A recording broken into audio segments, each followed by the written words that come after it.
Alright, so today we're going to be looking at the Gamma K66 key.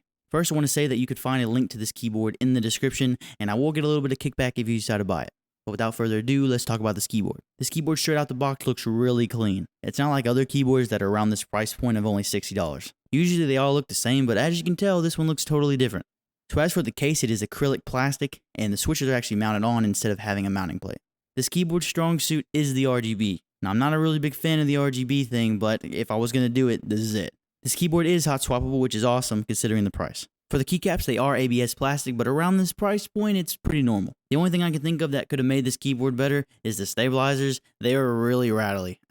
But you can always fix this because it is hot swappable, so it is what it is. Now let's do a sound test.